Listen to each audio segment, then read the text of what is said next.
All of friends அந்த நம்ம என்ன பார்க்க போகிறோம் அப்படின்னா அனாயன்ஸில் படிக்கிற நவம்பர் டிசம்பர் 2024 ஸ்டூடெண்ட்ஸ் உங்களுக்கான எக்ஸாம் ஸ்டார்ட் ஆகி இப்போ எக்ஸாம்ஸ் நடந்துட்டு இருக்கு. ஸோ இன்னைக்கு பார்த்தீங்க அப்படின்னா காலையில் அது மட்டும் மத்தியானம் ஒரு எக்ஸாம் கம்ப்ளீட் ஆயிருக்கும். ஸோ இன்னைக்கு மத்தியானம் M3 பேப்பர் வந்து இருக்கும்.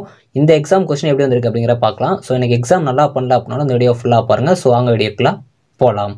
ஓகே ஃப்ரெண்ட்ஸ், ஃபஸ்ட் இடத்துல பார்த்தீங்க அப்படின்னா அனாயன்ஸில் படிக்கிற நவம்பர் டிசம்பர் 2024 ஸ்டூடெண்ட்ஸ் உங்களுக்கான எக்ஸாம் ஸ்டார்ட் ஆகி இப்போ எக்ஸாம்ஸ் நடந்துட்டு இருக்கு.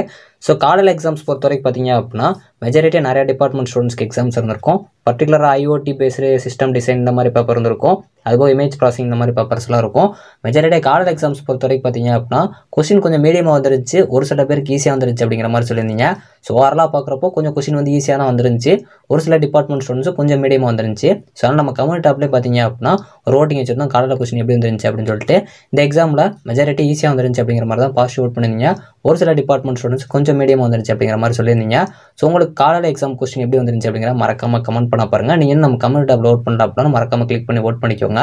மத்தியான எக்ஸாம்ஸ் பொறுத்த வரைக்கும் M3 paper discrete mathematics paper வந்து இருந்திருக்கும். இந்த எக்ஸாம்ஸ் பொறுத்த வரைக்கும் கொஸ்டின் பார்த்தீங்க அப்படின்னா கஷ்டமாக வந்துருச்சு அப்படிங்கிற மாதிரி தான் சொல்லியிருந்தீங்க. இந்த எக்ஸாம் பொறுத்த வரைக்கும் மெஜாரிட்டியாக சப்டிவிஷன்ஸ் கொஸ்டின் நம்ம சொன்ன மாதிரியே பார்த்தீங்க அப்படின்னா எல்லாத்துலையும் கேட்டிருந்தாங்க. ஸோ இதில் கிரேஸ் மார்க் இருக்கா அப்படிங்கிற மாதிரி தான் கேட்டிருந்தீங்க. ஸோ இதை பற்றி ஏதாச்சும் அப்டேட் கிடச்சி அப்படின்னா கண்டிப்பாக நான் உங்களுக்கு ஷேர் பண்ணுறேன். ஸோ நீங்கள் மத்தியான எக்ஸாம் கொஸ்டின் பொறுத்தவரை பார்த்தீங்க அப்படின்னா கஷ்டமாக வந்துருந்துச்சு அப்படிங்கிற மாதிரி தான் சொல்லியிருந்தீங்க. ஸோ அதே மாதிரி இந்த எக்ஸாமில் பாஸ் ஆகிடலாம் அப்படிங்கிற மாதிரி தான் கொஞ்சம் பாசிட்டிவாக ஓட் பண்ணியிருக்கீங்க.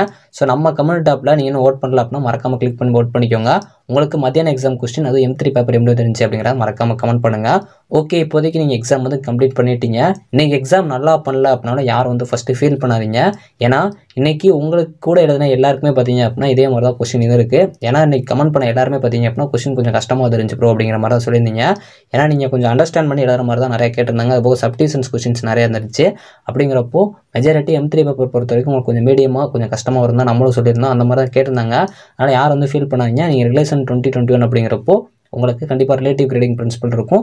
அதுபோக வந்து உங்கள் எல்லாருக்குமே பார்த்தீங்க அப்படின்னா ஒரே மாதிரி கொஸ்டின் அப்படின்னா கண்டிப்பாக எல்லாருமே ஆவரேஜாக தான் கொஸ்டின் வந்து ப்ரெசென்டேஷன் பண்ணியிருப்பீங்க. அப்படிங்கிறப்போ அந்த ப்ரெசென்டேஷன் வச்சு தான் உங்களுக்கு கரெக்ஷன் பண்ணவும் சான்சஸ் இருக்குது. அதனால் உங்களை மாதிரி தான் எல்லாருமே எழுதியிருப்பாங்க. அதனால் கரெக்ஷனும் பார்த்தீங்க அப்படின்னா கொஞ்சம் லிபரலாக இருக்கிறதுக்கு சான்சஸ் இருக்குது. ஸோ நெக்ஸ்ட்டு வந்து இந்த பேப்பர் பற்றி உங்களுக்கு அப்டேட்ஸ் எதுவும் கிடச்சி அப்படின்னா நான் கண்டிப்பாக ஷேர் பண்ணுறேன்.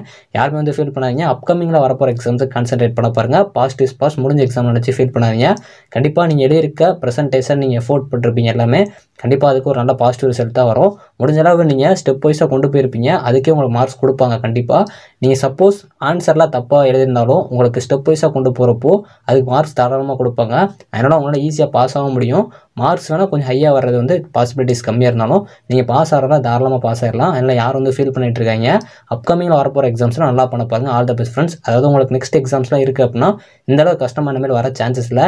M1 M2 M3 இந்த மாதிரி பேப்பர்ஸ் எப்பயுமே கொஞ்சம் கஷ்டமாக தான் வரும். அது உங்களுக்கு கம்ப்ளீட் பண்ணிட்டீங்க. இனிமேல் வரப்போகிற எக்ஸாம்ஸில் கரெக்டாக கான்சன்ட்ரேட் பண்ண பாருங்கள். All the best friends. எல்லாம் நெக்ஸ்ட் எக்ஸாம்ஸில் கரெக்டாக எழுத பாருங்கள். தேங்க்ஸ் ஃபார் வாட்சிங்.